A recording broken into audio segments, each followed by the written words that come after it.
The word mythology, a lot of people actually get offended by this word, and I understand the idea of offense. It was like imperialist Europeans came to us and said that no, no, all this stuff, your culture, your history, it's not true. It's a myth. And we're going to call this stuff mythology. Now, that's one part of India. Another part of India looks at the word mythology and places the Ramayana, the Mahabharata, the Vishnu Puran, the Shiv Puran in that category of mythology. Personally, I prefer to call all these things Indian history, Indian culture. That's how I look at it. But I also feel that the youth of this country, and not just the youth, maybe even our parents' generation, doesn't know enough about this subject of Indian culture. Speaking to experts like Amish Tripathi ji or Dr. Vineet Aggarwal, this is what is required for the youth. This is what is required even for our parents' generation. This conversation goes beyond the world of just the Ramayana and the Mahabharata. We speak about everything you can think of, all the science fiction style stuff like Vimans, all the astronomy related stuff that was written about in ancient Hindu culture, a lot of stuff about monsters, rakshasas, devas, all these kind of subjects. This conversation was enjoyed a lot by myself, by my team. I hope that you're also going to enjoy this conversation as much. Remember to follow the Ranveer Show on Spotify. We're Spotify exclusive now, which means that every episode is available on Spotify 48 hours before it's available anywhere else in the world. Indian culture, my favorite subject, with one of my favorite guests that we've had on the show. Honestly, it was a joy talking to this man, and I hope that you sense some of that joy through this conversation. Dr. Vineet Aggarwal on The Ranveer Show.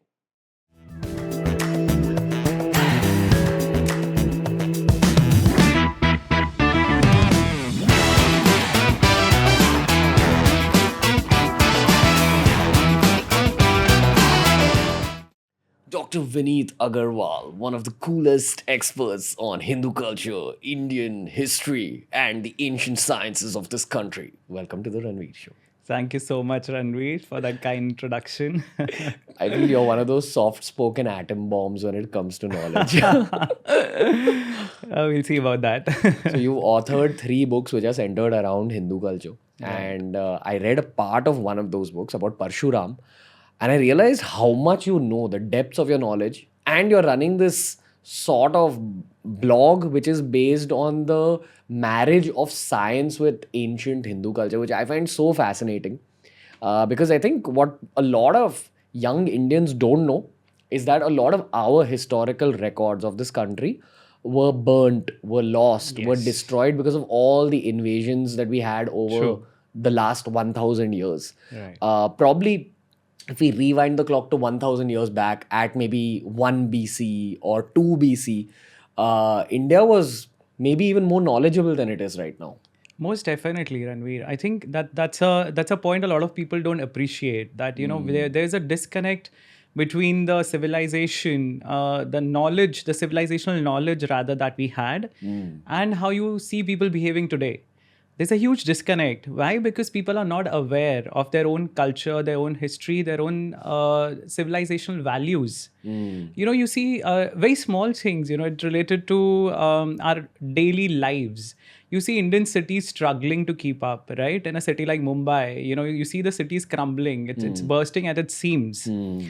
And when you go to history, you see Indian cities were one of the most well-planned cities in the world at that time. At the time of the Indus Saraswati civilization, those cities were not matched anywhere in the world.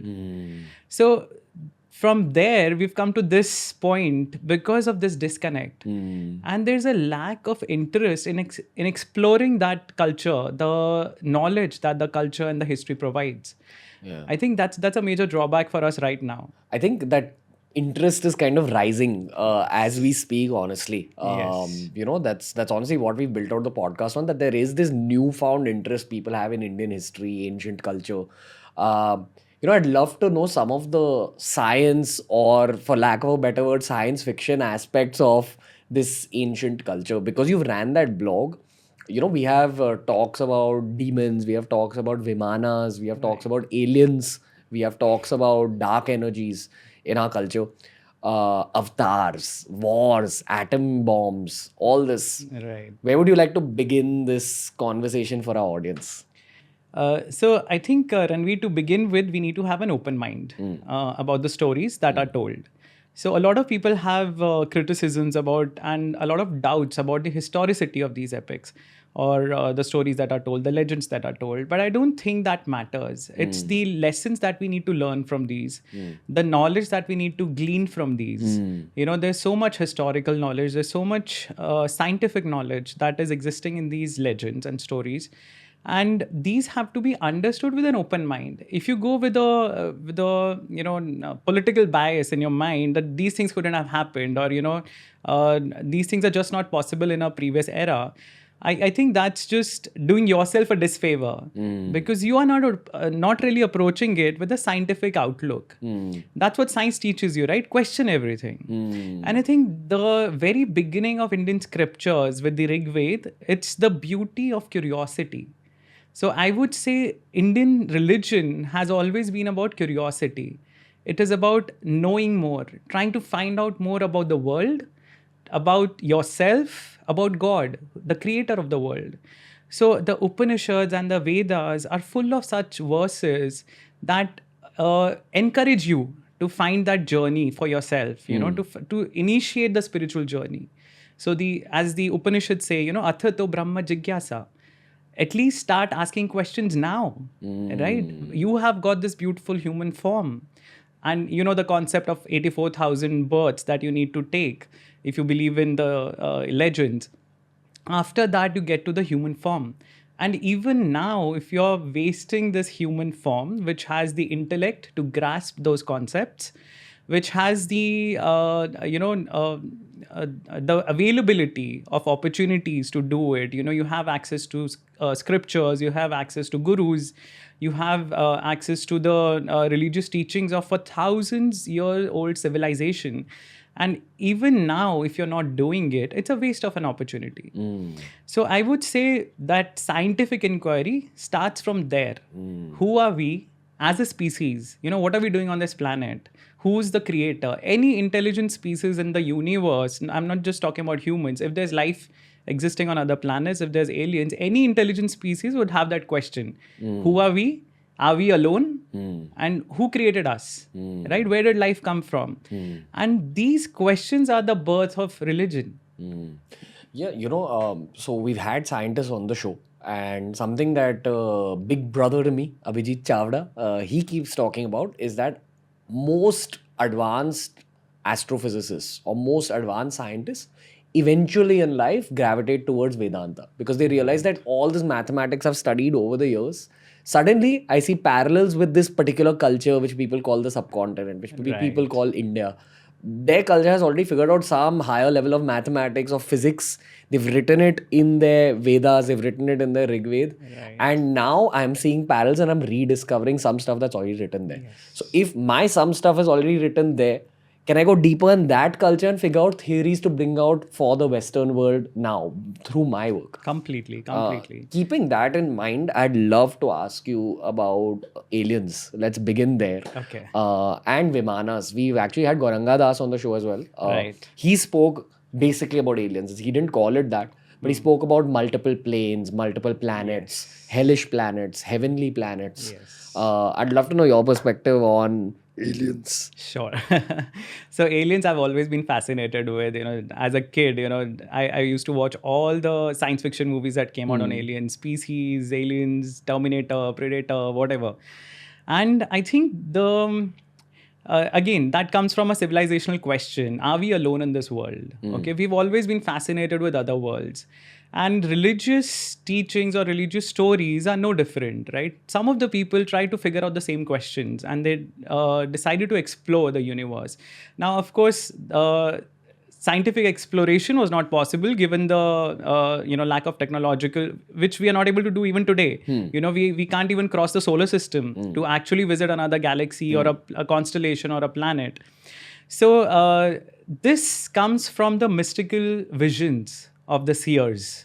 So, the mantra drashtas, so the authors, who's the author of Rig Veda, if I ask you? There's no single person, right? These are collections of hymns that were seen by the rishis. They were visions that came to them. And that is why these people are called mantra drishtas. They saw the visions. They saw the mantras. They saw the mantras. The mantras came to them. How do you explain what a mantra is to a Westerner listening to this podcast? So a mantra is a collection of words that has, that's generally set in a particular meter. And this is supposed to be pronounced in a specific way. And generally they are recited at a certain specific time of the day. So they have a lot of people believe that mantras have power. Like you can to transform. You can probably compare it to a spell in Harry Potter. Exactly. Exactly. Expecto Patronum is a mantra. Exactly. These are like spells, but they are interestingly, there are spells like that in the Vedas as well, the Reta Vedas, Atharva Veda also. But these mantras are more of hymns or praises or eulogies to the gods. Okay. And these mantras were seen by the seers. So there's no single author of the Vedas. There are 10 mandals of the Rig Veda, and all of these have collections of verses and hymns that were seen, envisioned by different rishis. And this, amongst these visions, were the visions of how this universe is. So this is not really detailed too much in the Vedas, but in the Purans, you see this description coming to fruition. And you see a full-blown explanation of how the universe looks. For example, Gaurang Das Prabhu I've heard his lectures in ISKCON, and he's a very good speaker, orator. So ISKCON believes in the Srimad Bhagavad Puran, right? And Srimad Bhagavad Puran gives the entire division of lokas into different planes, of the universe into different planes. So there are 14 lokas. And now 14 lokas existing in the universe, which is not Earth. Earth is just the middle level. Earth is the Madhya Loka. And then you have the Adho Lokas, which are the lower lokas, 7 lokas below, and you have 6 lokas above. So Earth and 6 above is the higher lokas. When you're talking about these different lokas, they have to be different planets, they have to be in different locations across the universe. That automatically makes the denizens of these planets aliens. By definition. Alien is just somebody who does not live on Earth, right? It's a species who did not originate on Earth. So by definition, because these are lokas, different planets, different galaxies probably in the universe, they become aliens. That's my thought on it. Not to say that God is an alien, but a lot of these divine beings that we're talking about, right? The Devas, who have these outer world technology, they have a much, much more scientifically advanced civilization, right? They have access to these divine weapons that are like our WMDs. They have spaceships, they travel to different lokas in those spaceships. Same goes for the Asuras. Even the Adho Lokas, the lower planets, so to say, they're just geographically located in the lower half of the universe, according to the Purans. But that doesn't mean that they are lower in any other aspect. They also have advanced science. And these Asuras can also travel like that. Okay, so there's an interesting story about Tripurasur. There are 3 different cities, floating cities, that's how they have been described. There are 3 different floating cities of Asuras. And they received a boon from Lord Brahma that they cannot be destroyed except when the 3 cities come in a single line. They have to be aligned perfectly. That is the only time when these cities can be destroyed. So when you talk about floating cities, what does it mean? It's either 3 different spaceships like arcs, that contain everything sustainable, or it's 3 different satellites of a planet or something to that effect, right? And the possibility of 3 different satellites revolving around a planet coming in one conjunction is very, very rare. So it's probably a scientific event, scientific principle that they're talking about. And then these cities are destroyed by Lord Shiva. And at that opportune moment, the smallest fraction of time when these 3 cities are aligned or these 3 satellites are aligned, that's when Shiva shoots the Narayana Astra. And it's a grand description, okay? Shiva has Bhumi as the chariot. The sun and the moon are the wheels of the chariot. And he takes Mount Meru as the bow. And from there, he shoots the Narayana Astra to destroy these in one single explosion. And this was a big event in the scriptures. It's called the Dev Deepavali. Okay, so this we don't even know of, right? But the Shiva temples, the major Shiva temples in the country, Kashi and the southern temples, they all celebrate this event. And this comes 2 weeks after Diwali. Okay. So when we celebrate Deepavali, 2 weeks later is the Dev Deepavali. Because this is when the Devas rejoiced. it did not affect the denizens of earth, but it affected the devas living in their lokas, because these asuras who were living in these floating cities, they used to conduct raids on the deva cities on their spaceships. So, I mean, there is no other way to explain this, right? Except for science. Maybe it's like evil aliens versus good aliens. Exactly. Exactly my point. Intergalactic wars. Intergalactic wars, and that too, people, maybe the aliens who were more friendly towards us, we started considering them as gods. And the aliens that were inimical to us, they became the villains or the asuras. So when I was a kid, I watched a show called Vishnu Puran, which we were tripping out over in the other room. There was a beautiful show by B.R. Chopra, B.R. Chopra's Mahabharata. Right. And after that B.R. Chopra's Mahabharata show got done, they had reruns of it until about 1998 maybe, where they started airing Vishnu Puran. Right. And I remember the whole country got very gripped to Vishnu Puran. I remember being gripped to it as a kid. Right. And then I rewatched, I think, the first 2 episodes later on in life. When I rewatched them as an adult, I realized, whoa, this show is extremely deep. Yes. And I figured that there's no way that writers could have sat and had penned down these dialogues. Completely. They had to have taken them from somewhere because the dialogues were too heavy. Right. That's also why the show may not have caught on as much as Mahabharata or Ramayana, which are very simple stories. Yes. I won't say simple stories, but they're linear stories. Yeah, linear stories. They're not philosophical like this. Yes. So Vishnu Puran talks about the birth of the universe, Right. the birth of Parabrahm, which is God in general. Yes. But from there, I'd love for you to explain it in brief. Where does Vishnu, Brahm, Shiva fall into this birth of the universe theory? Right. And also, why is there a hierarchy in terms of gods? Like, why is it, okay, God, then Vishnu, Brahma, Mahesh, Right. then the Devis, then all the other gods, then Yes. Indra, etc., etc. What is this logic? Right. I think that's a very good question. And a lot of people have these questions. I had these questions, when I started researching. And the confounding factor here is that different Purans call different gods as supreme. So in the Shiv Puran, you would find Shiva as the most supreme god. And whereas in the Vaishnavite Purans, you would find Vishnu as the supreme god. So in terms of Bhagavatam, Krishna is the supreme god, right? So I think there's some confusion there that happens in the mind of people. But if you want to understand the broad hierarchy, so it comes again, none of the Purans or any later scriptures have anything to say which is different from the Vedas. So in the Rig Veda, there's this Purush Sukta. And this Purush Sukta talks about the Adi Purush, who's the first person. Purush, of course, it's a masculine term, but it basically implies that this is the first person in the universe.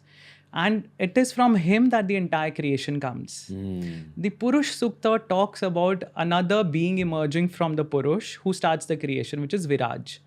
So there you have the beginnings of the story of Lord Vishnu being presented as the Adi Purush, from whom emerges Brahma, who's Viraj, and from Brahma starts the rest of the creation. Now, if you go by the Shiv Puran descriptions, it's Shiva who's there in the beginning. And then he emerges as the lingam of fire. So very interestingly, a lot of people worship Shiva Lingam, but they don't know what it means, right? So the Shiva Lingam actually represents a lingam of fire. It's a pillar of fire. And this pillar of fire suddenly emerges, and there's Brahma and there's Vishnu, and they don't know where it's coming from. So both of them, they decide to explore the ends of it. So Vishnu takes the form of a Vara, and Brahma takes the form of a swan. And he flies up, and Vishnu digs deeper into the lower half of it. But none of them can find the end. So finally they meet at the midpoint, and that's when Shiva emerges from it. That's called the Lingudbhav Shiva. So some of the southern temples have this depiction of Shiva emerging from the lingam. So that's where Shiva tells them that I am the supreme one and I created you. So there are different versions. But again, a very beautiful point to understand is that all the Purans refer to different kalpas.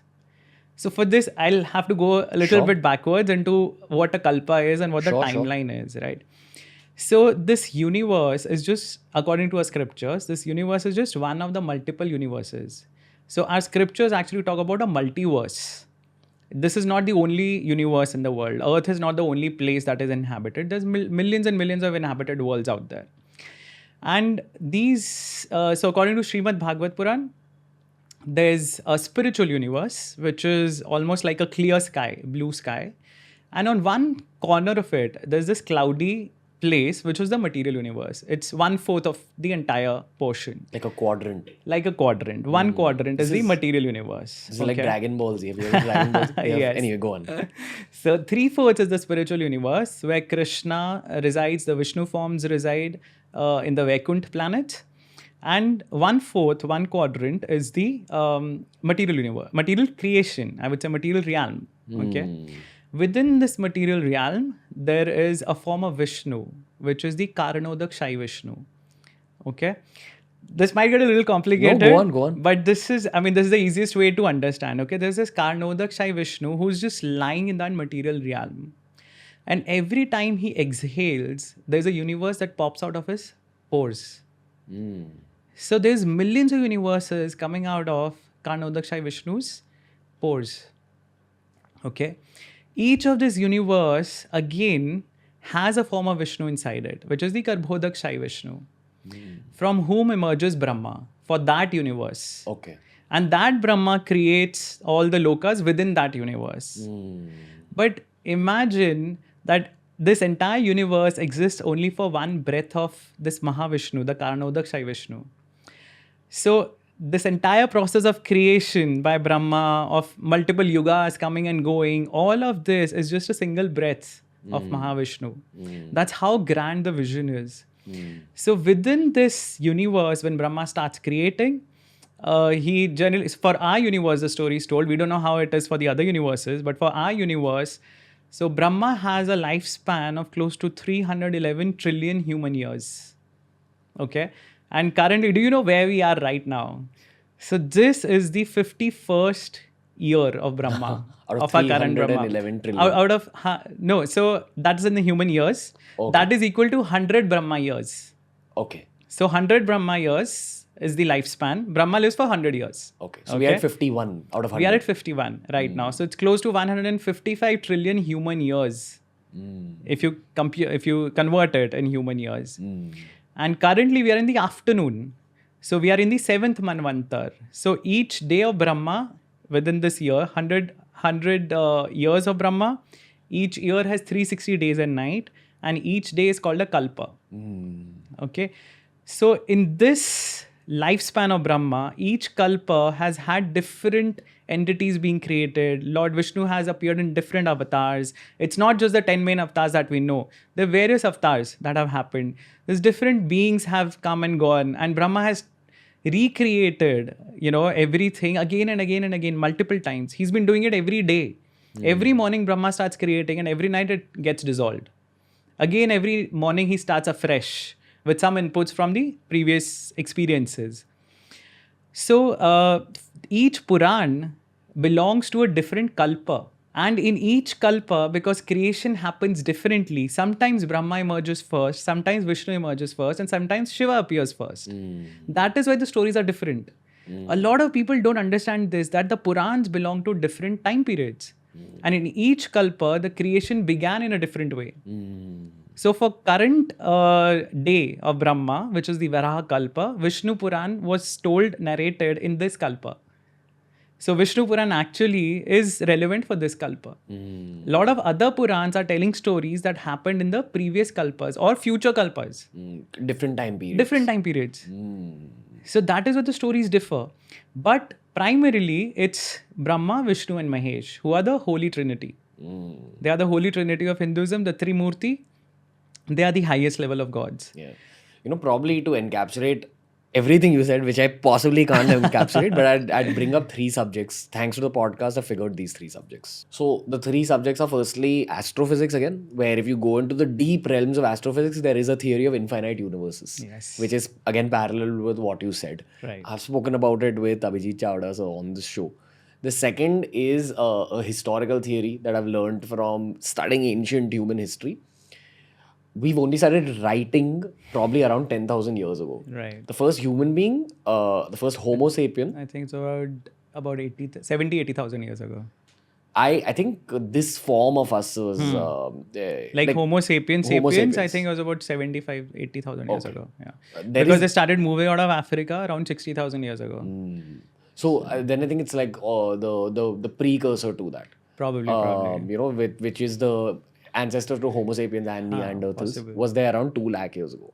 But my point is, there were stories Yes. of history that happened even in that period. Yes. And so much of history is lost because, Yes. you know, in these kind of timelines, even skeletons erode, even rocks erode. Definitely. So we don't even know where to begin the archaeology. Right. That's just the last 2 lakh years, probably. Yes, it's the tip of the iceberg. Yeah, imagine what has happened, you know, even before that. Yes.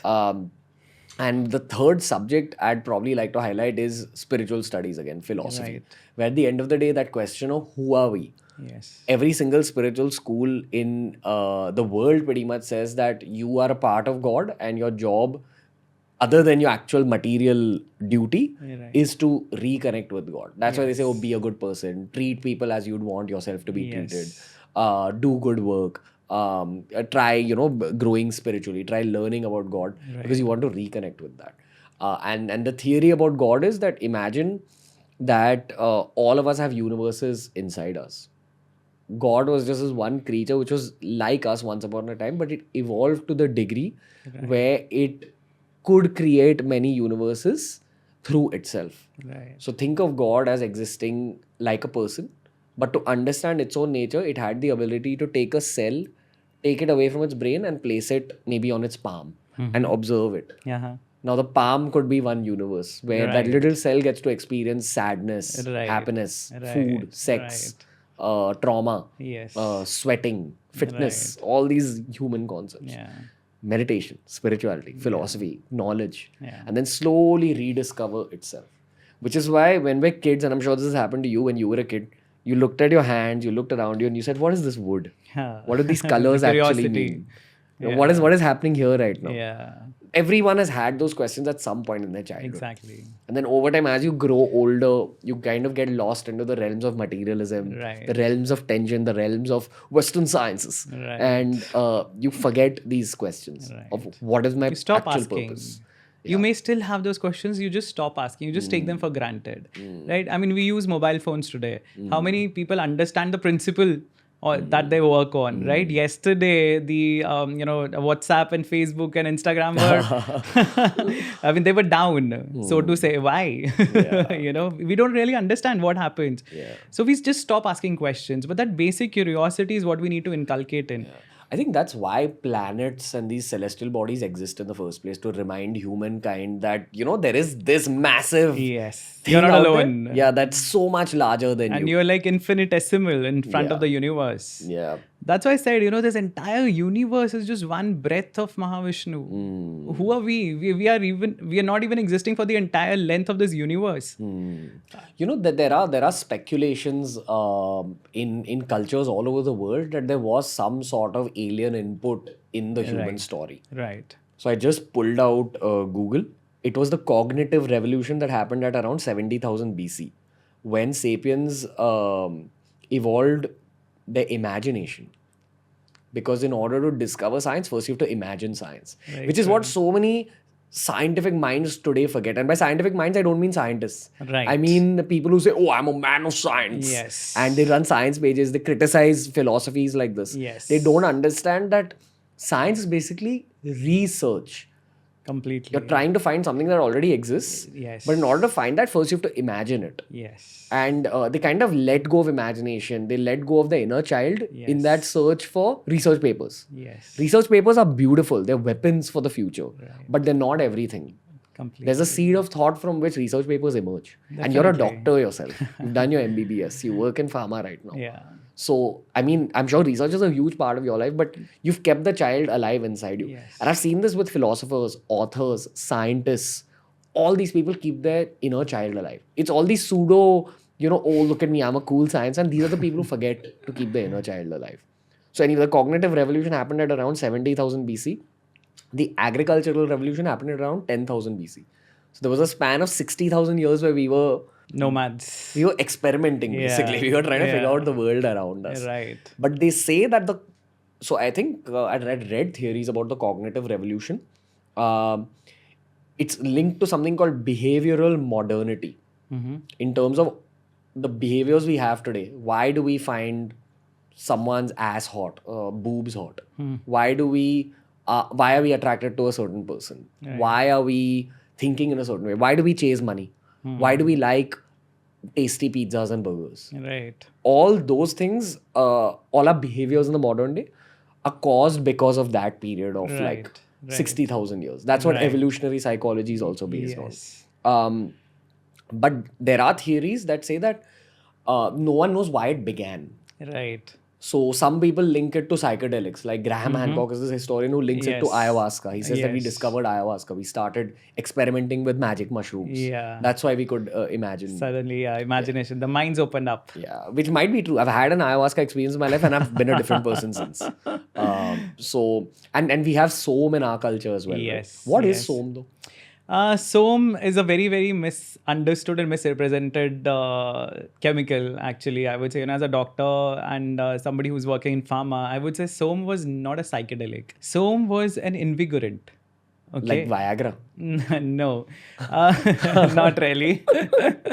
So the adrenaline rush that comes, right? So Som was probably something which gave you the adrenaline rush, Like which coffee? was better than that. Okay. So actual adrenaline, the chemical adrenaline. Okay. So Som was something that triggered the release of adrenaline in your body. That's what my theory is. And in fact, a lot of people had in earlier days, they had done research on what the Soma plant could have been. And there was a very close contender, which was, some people had the view that probably it was a mushroom that had psychedelic properties. But the descriptions of Som and the way, the entire 9th mandal of the Rig Veda is dedicated to Soma. The one whole mandal of Why? Rig Veda, because Soma formed a very important part of the ancient culture and we don't understand it, unfortunately. Maybe this was a part of the cognitive revolution. Precisely. But Soma, it actually gave you the adrenaline rush. And if you read the 9th mandal, you would find the hymns that talk about Soma being pressed out of stalks. So it was a creeper, most probably, or a shrub, whose stalks were used, not the fruits or the flowers Like or mushroom the ki leaves. dandi. Yeah, mushroom ki dandi, probably. But these are like jointed stems. Okay. That's how the description is. So Okay. they're jointed stems. So there are nodes in it. So probably it was a longer than a mushroom, a plant. And these stalks were used. The stems were used. They were crushed. And the juice that was, extracted, it was filtered in sheep's cloth. Okay. And then and this juice that came out was slightly bitter. These are all the descriptions in the Rig Veda, okay? And therefore, it was mixed with either milk or curd to be made fit for the consumption of the gods. And when was it offered to the gods? The scriptures talk about Indra drinking pots of Som, ponds of Som, lakes of Som, so much Som he drank. And when did he do it? Not when he wanted to relax, when he wanted to go to war. So it does not make sense to have a psychedelic or an intoxicant when you're going to war. Maybe, one small bit of an alcohol, can probably release your inhibitions, but not pots of it, right? What will you fight? You will lose your judgment. So this was an invigorating substance that probably gave an adrenaline rush to the person who was drinking it. And that is why, the pupils are dilated. When you have an adrenaline rush, your pupils are dilated. Your breathing is faster. Your muscles get more oxygen. Your blood vessels are dilated. So you get the energy to either fight or run away. The fight or flight reaction, it's called in medicine. So the body prepares you to do either of these. Now it's your call. Either you can run away, for which you need energy, or you can fight, for which you again need energy. So body's preparing you for it. And Soma was a plant that allowed you to get that adrenaline rush just by ingesting it. So a lot of athletes or sportsmen take steroids or, they take chemicals. And ephedrine is one of those chemicals which is banned. This again is supposed to give you an adrenaline rush. So Soma was probably something similar. Some natural parallel of ephedrine. Exactly. Yeah, I think what people don't understand about botanical sciences, and this I learned from Dr. Mark Plotkin, one of the world's most well-renowned botanists, so much of ancient botany is now lost. True. What I also found out from a Himalayan explorer on the show, that's why I love doing this podcast, because cool knowledge like this just stays with me. What I found out from that Himalayan explorer was that there are a lot of shrubs and plants hidden deep inside the Himalayas, Yes. probably under the snow, that are still not rediscovered. Right. But you talk to the locals, then they have some knowledge know, about those of plants. course, Not of complete course. knowledge, but they have some knowledge. Of course. They know that this plant does this plant does that, and those plants have probably not even been discovered by science Yes. yet. Yes. And there is research ongoing about those plants. Right. Now, maybe Som could be derived from one of those unknown plants. Definitely. I think we've just lost the identification. It definitely still exists. And there's very interesting descriptions where it's found. It's found in the mountain regions. That is why it's difficult to access. So it's found in the Himalayan mountains, and it probably extended right from Tibet to Afghanistan, the range. Like the story in Ramayana of the Sanjeevani. But Sanjeevani was a different herb. what do you think that was as a doctor? Not really sure, but again, there's not just one herb that's described in the Ramayana. Hanuman is actually sent to bring 4 different herbs, Okay. and he goes twice to the mountains to get the herbs. And so one of these is Sanjeevani, but there are 3 other herbs that are described in the Valmiki Ramayana. We just get the so the Ramayana that we know is more of the Ramcharitmanas version. Valmiki Ramayana has many different differences, which is the actual original depiction of the Ramayana. So there are 4 different herbs that Hanuman goes to get. But Soma was till recently, and it's very interestingly, the Persians, the Parsis we have in Mumbai, they have a Homa ceremony, which is similar to the Soma ceremony that used to be done by the Vedic people. And the Indian and the Iranian, the Vedic and the Iranian civilizations developed almost at the same time. But they were probably antagonists. Oh, really? Yes. They were enemies. They were enemies, more or less, yes. Wow. Because for us, the Asurs are the demons, right? For the Parsis, for the Zoroastrians, Devas were the demons. Oh. Yeah. So they were probably enemy tribes. But they grew in the same environment. They were from the same stock of people, same languages, the Indo-European languages, Indo-European culture. That's why the stories are similar. The language is very similar. And the Parsis even today have a Hauma ceremony, okay? And again, it involves extracting juice from a stalk, from a plant, which is again filtered. There's very specific apparatus to do that. And it's a proper ceremony. It's the same Soma ceremony in the Vedas, okay? And again, this stock that they use for this, till recent times, it used to be imported from Afghanistan. So there was a very specific geography where Soma was available. And that is why we've lost the connect. And since partition, of course, we would not have had access. And I don't think a lot of people were even interested in finding out, which is very unfortunate that a lot of people in India, we turned so westernized immediately right after independence that, being educated in English became the parameter for your knowledge. And all the knowledge that the regional languages had, the literature that regional languages had, all the knowledge in Sanskrit, it was forgotten. Today, how many people know Sanskrit? But if you can read Sanskrit, if you can understand Sanskrit, and you can read the scriptures, there's so much more research that can happen, right? So I think that's where Soma comes from. It's definitely, a lot of people again interpret it in a different way, that it was a metaphysical concept. It was more about, the joy of discovering yourself when you're in meditation. It may be so, because Soma has a dual entity. It's also called, Soma is also the name of the moon god. Chandrama is also called Soma. But there's definitely a plant, because the entire 9th mandal is dedicated to its extraction, its filtration, it's so poetic. The Rig Veda is very poetic. Beautiful verses that talk about, the sieve that is used to filter the extract. It's supposed to have 10 holes, probably. That's why it's called the 10 maidens. And you see the Parsis use a similar apparatus, a similar sieve used today.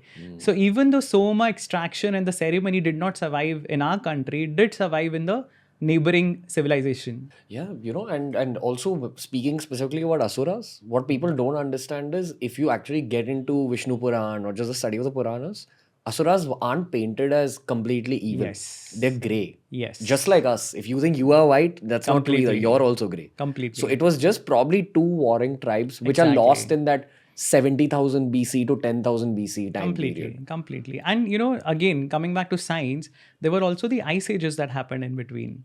And a lot of history got lost because of the ice ages as well. So, 1 second. Like, the Earth has cooling periods and warming periods. We're currently in a warming period. That's why global warming is catching on as much as it is. We are just accelerating it through pollution, etc. etc. It is bound to happen, even otherwise. Yeah, but the Earth has, scientifically speaking, warming periods and cooling periods. What I do know is that the Ice Age was the peak of a cooling period, and then therefore it melted away, which began the warming period. Right. What I want to ask you is that, are you saying that we actually, probably our culture, like Indian culture, went through a warming period even Definitely. before? Okay. So, and again, Ranveer, there are very fascinating verses in the Rig Veda, and Bal Gangadhar Tilak, who's a well-known freedom fighter, he was also a scholar. And he wrote this amazing book called The Arctic Home of the Vedas. So, according to him and his analysis of the Vedic verses, some of the depictions are possible only if these people lived on the North Pole or in the Arctic zone. Wow. Because there are descriptions of nights being 6 months long, days being 6 months long, which happens only at the poles, right? There's descriptions that of multiple dawns emerging, and that's a phenomena apparently that is witnessed at the pole. That sky gets lighter one arc at a time. As in the colors keep switching from one part of the sky to another. Yeah, as in the brightness starts coming one arc at a time, because you're at the top of the globe. So you see a circle of light emerging. Dawn is a circle of light. Okay. So and similar verses he's interpreted, and I don't have any comment on his interpretations, but he was a well-known scholar, right? And according to him, he believed that if not the entire tribe of Vedic people, at least the rishis used to live there at the North Pole or in the Arctic zone. So that is where the civilization used to be. But when the Ice Age happened, people had to obviously move southwards towards the equator. Just want to stop you there and throw in some science. Yeah. If people are thinking that these kind of descriptions are beyond their perception, I want to highlight someone called Wim Hof, who's called the Iceman, who has learned to use pranayam and breath control to control body temperatures. Right. And he's known to actually visit Arctic regions, places with a lot of snow, sub-zero temperatures, and roam around shirtless there very comfortably. And he trains people in these breathing techniques and how you can alter your own body temperature. We see sadhus doing that at Kedarnath and the Himalayas. He attributes it to what he's learned from Indian culture. Right. And breath work. Again. Makes sense. So go on. But not even that, you don't really need to get into that as well, because before the Ice Age, the poles had a much more temperate climate. They were not covered with snow. So the poles had a very, very habitable zone. So the northern pole, at least, southern pole, I'm not really sure what happened to Antarctica, but at least the Arctic zone was much more habitable. There was a possibility of civilization being there. But as the winter would have started, people would have started migrating. And, people say that, how could the ancient civilizations have traveled so far? Vedas are full of descriptions of rides on boats in the oceans. There are gods like the Ashwini Kumars who are specially prayed to when people are going out into the sea. So, and of course, there are descriptions of long journeys, etc. So, a lot of people, a lot of scholars believe that, it was a habitable zone. When the Ice Age started, probably people started moving downwards. And again, there's a very fascinating story of a theory, rather. There's this out of Africa theory of the origins of humanity. It is believed, geneticists believe that, the first human beings came out in East Africa. The proper Homo sapiens, the chromosomes that we have for Homo sapiens, they emerged first in East Africa, and from there humanity started moving out. So now, very interestingly, if you go back into Indian history, genetics, you see that the hominids, the African origin human beings, they came to India around 60,000 BC. Okay, and a lot of genetic studies show that it was these populations that were living in India that they started migrating to the other parts of the world. There would have been branches that went to Europe. There would have been branches that went to the northern parts. But most of these did not survive because of the Ice Age. So it was the branch, out of Africa branch, that was in the tropical zone that survived, and it is responsible for populating the entire world. So people who came out of Africa into the Middle East and India, the tropical zone, these were the ones who further migrated into other countries like Russia, Siberia, and America and Russia, they were connected before the Ice Age. Yeah. They were connected with the Bering Bridge. Strait. Yeah, it's Bering Strait now. But it used to be the It used to be Bering Bridge. And this is a scientific concept that, human beings passed from there into the American continent. And that is why you see the Native Americans, they look so much like the Japanese. Exactly. Like the Japanese or the Chinese, the Mongoloid races, right? So, and also, it's not just the Native Americans. That migration happened all the way down to South America, Yes. into Chile. You see Yes. modern Chilean people. Yes. You see so many South Americans. Yes. They are, like, I'm talking about the ethnic South Americans. Because Yes. there was also a lot of European influence, Yes. African influence. True. But you have this whole Mongoloid-looking right. part The of South original America. inhabitants of the continent. And this happened just about 14,000 years ago. So imagine, India got people living here at least 60,000 years ago. Whereas this actually became the new world because human beings reached there about 15,000 years ago, the Americas, So between this duration, a lot of stuff happened. There was ice ages. And whenever there's an ice age, water is drawn back from the seas, from the water bodies. Right? You mean Because it gets frozen. It gets frozen, so the sea levels go down. Imagine if there's a period when there is about, say about a 5,000 or 10,000 period, the sea level is down. And there's civilizations that spring around the coasts. Civilization always starts near water sources, right? It's always along the rivers or along the coasts. Biggest cities in the world historically have been along the coast or along major rivers. The entire Indus Valley civilization was around Indus and Saraswati River, which was now discovered. So these civilizations which would have emerged in those coastal areas, as soon as the meltdown started, water level started rising, and these places would have got flooded. And that is the reason you have the story of a global deluge in all world mythologies. Atlantis. Everywhere. Dwarka. And these are still later. But even the earlier religions, Mesopotamia, Sumeria, African native mythologies, the Native American mythologies, right up to Philippines from, South America. Everybody has a story about the global deluge. Because it clearly points out, there's a scientific thing, right? That ice ages do happen. Meltdown does happen. And the water levels do rise. And we've still not discovered so much of even recent history. So imagine how much ancient history is not discovered. So definitely our culture, I believe, was one of those, they're called antediluvian, before the flood culture. So this was definitely one of the antediluvian cultures. And, whatever remained. So we have this beautiful story of Manu, where, the Matsya avatar of Lord Vishnu.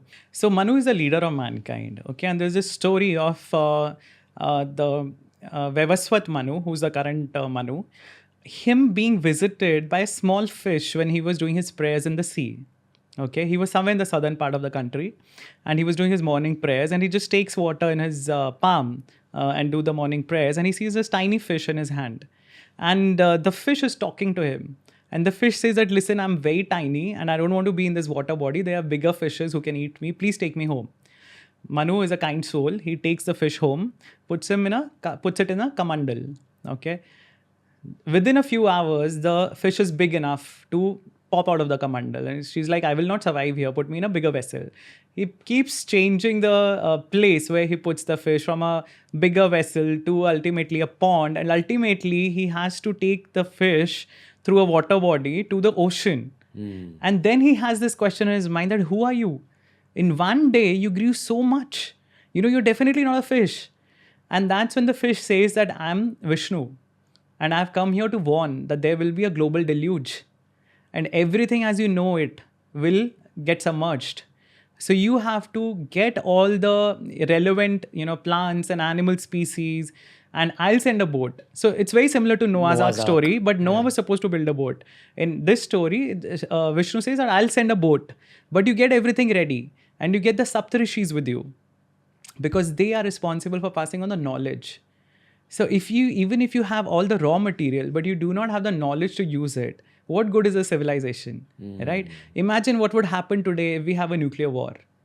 and we do not have any records left, right? Just as what you said happened with our civilization, thousands of years ago because of invasions.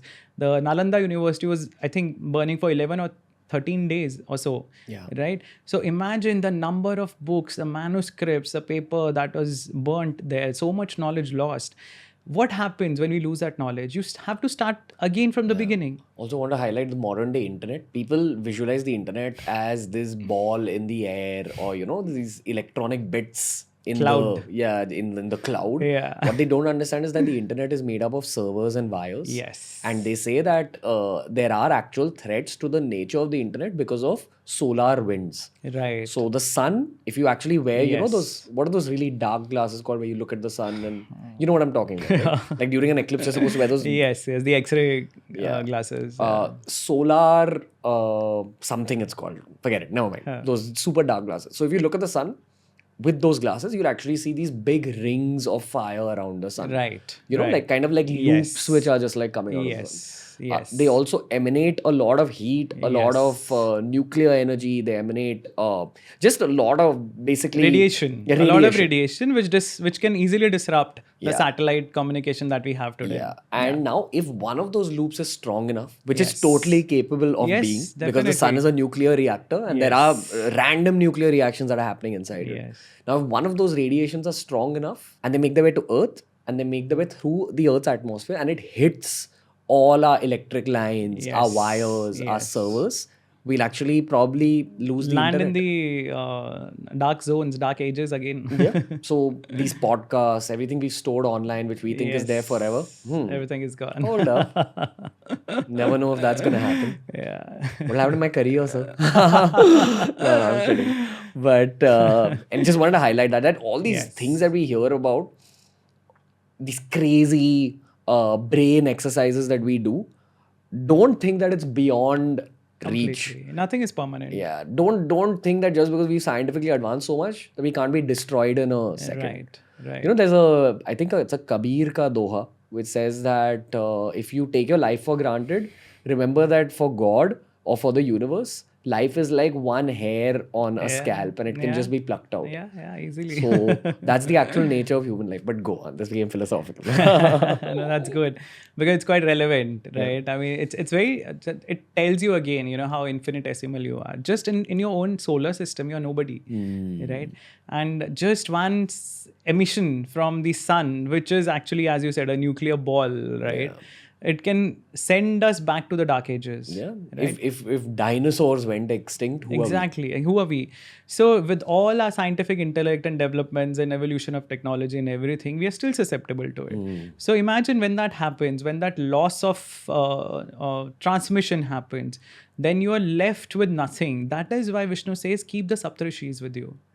So when Vishnu emerges as the Matsya again, and he has a horn, the fish has a horn on its head, okay, and with which they tie the boat using Vasuki, and that discussion that Vishnu gives them in that night of darkness where it's water everywhere, that's the Matsya Puran. That's the most recent Puran to have come to us. So in which they talk about everything of creation, of how things have been, how things will be. So this clearly, if you go scientifically, even if you don't believe in a giant fish saving humanity, there is a definite point towards a geographical event where there was inundation all over the globe. And some lucky people survived and they had the knowledge to continue their civilization. It must have been a solar flare. Must have been a... Could be tectonic upheavals, could be, again, as I said, ice age meltdown, could be anything, right? Our globe, Earth, is such an unpredictable entity. Suddenly you have, there's this ring of fire in the Pacific Ocean. There's where these tectonic plates meet. Wherever the tectonic plates meet, there's a more likelihood of earthquakes and volcanoes emerging. And again, interestingly, just because I got reminded of this, so there's this, the scriptures talk about something called a mare-shaped, mare is a female horse, a mare-shaped fire under the water. This was stored under the water to prevent destruction. Okay, so there was a rishi called Orva because of various reasons, and it's related to the book that you were reading, Parshuram. So some circumstances happen, and this rishi, he's released this massive destructive energy which can burn the entire planet. And it needs to be taken care of. So it is buried underwater. And what do you think scientifically it could represent? The submarine volcanoes, right? So, and it says, the scriptures say that when pralay happens, ultimately when destruction happens, it will be this underwater fire that will engulf the planet. So it probably predicts such a catastrophic volcanic event emanating from the waterbed, not from the land, but from the oceans. That will probably give rise to tsunamis. It can give rise to earthquakes. It can actually lead to emissions in the air. If just the atmosphere is blocked, we can't get sunlight, everything will die. I think that's also happened in ancient history. Exactly. Where there's been a volcanic eruption, I believe, out of somewhere in Indonesia or the Philippines. Yes. Where the earth was covered in ash. Yes. Because sunlight was, everything died. Exactly. Apocalypse. So that has happened, So imagine if such an event happens, what is the continuation that we have? We talk about knowledge, nothing survives. Yeah. Again, I'm a huge Graham Hancock fan, who's, I'm sure you're familiar. Yes. Considering the amount you read. So Graham Hancock talks a lot about how the ancient Amazonian culture was way more scientifically advanced than us. Right. So the argument that people usually throw at him is, if they were that advanced, where is the plastic? Yes. But what if that culture was so advanced that they realized the bad outcomes of plastic? That it harms the earth, and they decided not to even make it. But instead they made other things like a super soil, which is capable of growing any plant anywhere in the world, which is, there's actual records of the soil. The soil is found even today in those local tribal cultures. Then obviously all the architecture, you see the pyramids which are hidden in the Amazon. Right. And the botany, the botanical sciences that they discovered. Yes. Maybe they work towards creating a very positive form of human life rather than just, let's create weapons and let's create plastic. In fact, that reminds me, of a sort of a debate I had with another author in a lit fest, and where I was saying that people were there were these scientific advances, and he said they fought on chariots. How could they be scientifically advanced? And immediately the thought that came to my mind was, this because we have fossil fuel does not mean we are advanced, right? Fossil fuel is causing so much damage to the environment. Even if they were not aware of the fossil fuel, does not make them primitive. Yeah. They were using the technology which was in line with their environment. And Indian civilization has always been about having a balance, an equilibrium with their environment. It's not just, philosophically, if you go to the Upanishads, there's the balance between the inside and the outside world. And it is between the Atman and the Brahman and the Prakriti around you. So that beautiful equilibrium was maintained using a chariot, which will not happen using a jet today, which is guzzling fossil fuels and throwing so much of carbon dioxide emission into the atmosphere. So, people, when they start using, they judge the ancient civilizations using 21st century glasses. That's something which, again, as I started, you have to have an open mind. You cannot judge things based on your present perspective. You have to look at the bigger picture. And just because they did not have cars or fossil fuels does not mean they did not have technology. There's mention of Vimans, like you said, Vimans, and not just one. Pushpaka Vimana is the one that everybody knows. There are other multiple Vimans that are mentioned. In fact, Pushpaka Vimana was not with Ravan. It was with his stepbrother Kuber. And Kuber was a ruler of Lanka. A lot of people again don't know this story. So Ravan actually usurped the throne. He threw Kuber out of Lanka. He took his Pushpaka Vimana and he basically took over everything that Kuber had built. And Kuber was saved using 2 other flying machines. And this is from the Uttarkand of the Valmiki Ramayana. There were 2 other machines, 2 other spaceships or airplanes, whatever you want to call them, that were used to take Kuber away from there. His minions, yakshas, they basically helped him escape from there to the Himalayas. There is such flying machines mentioned in the Mahabharata. So there's this king called Shalva who attacks Dwarka in a flying machine. And again, so a lot of people have this question, how could they create something like this? And the answer that I have is that they did not create it. They were given the knowledge to create this by an advanced civilization, again, possibly aliens, who were the Devas. So these people, the advanced civilization of Devas, they provided the knowledge to create this. Because whenever you find mention of Vimans, it's never a human that's creating it. The Pushpaka Vimana was created by Vishwakarma, who is the architect of the gods. The plane that the Shalva uses in Mahabharata was created by Maya Danav, who is the architect of the Asuras. So these are two other advanced civilizations who provided these machines to us for use. It's like an advanced country, a Western country providing arms and weapons and artillery to a third world country. Yeah. It's the same thing. Yeah. And this talk about Vimans got me thinking that, okay, can you actually build a plane without fossil fuels? And then you think of birds, right?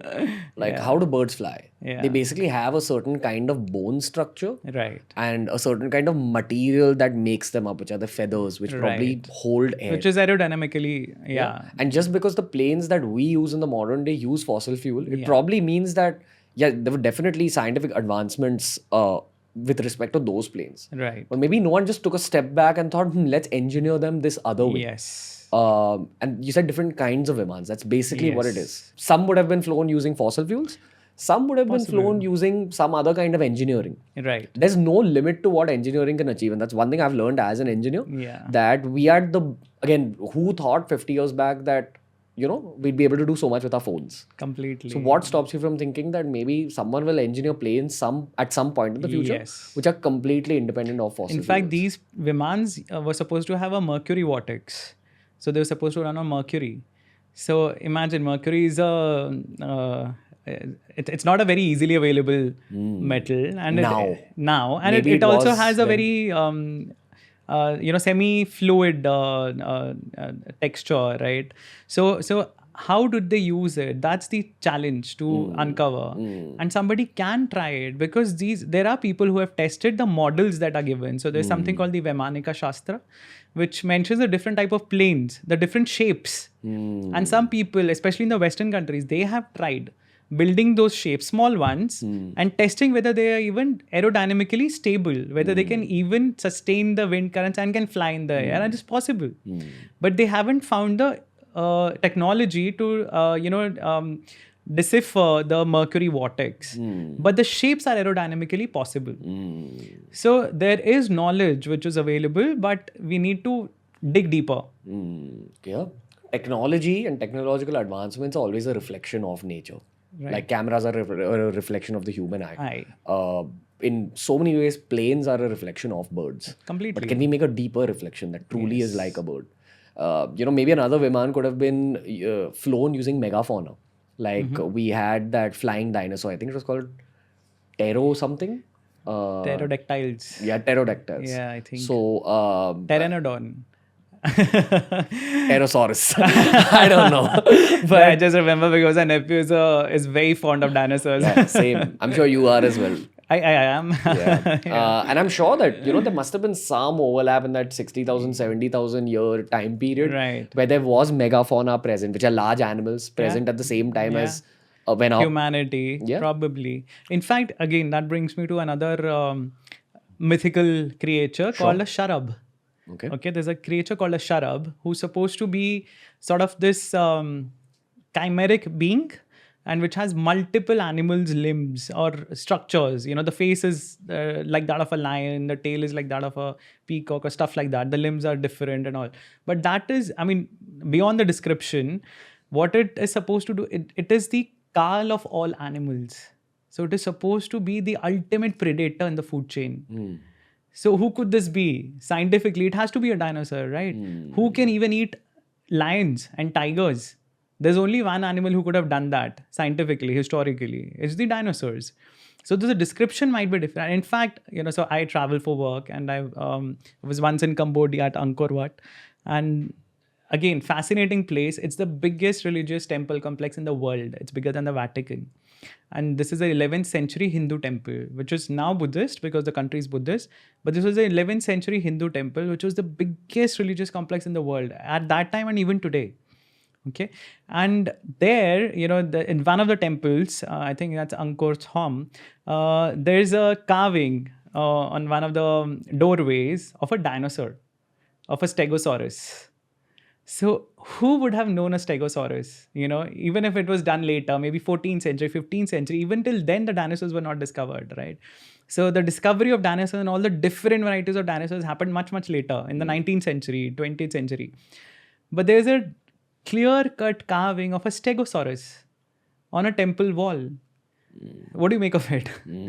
So there has to be some megafauna which survived. I think we've discussed so many wide variety of topics, and people have got a nice introduction to Dr. Vineet Aggarwal. But I hope it was not too technical no, it was for the audience. beautiful. Like, this was one of the most fun podcasts I've done. I think the podcast which kind of force you to kind of rethink history and rethink the way the world works are the most fun thought experiments. And that's what the listeners listen into the Ranveer show for. They want thought experiments. They want to be able to think and be stimulated. So this is one of the episodes which will keep growing with time, which will be discovered by people 10 years later, 20 years later, I feel.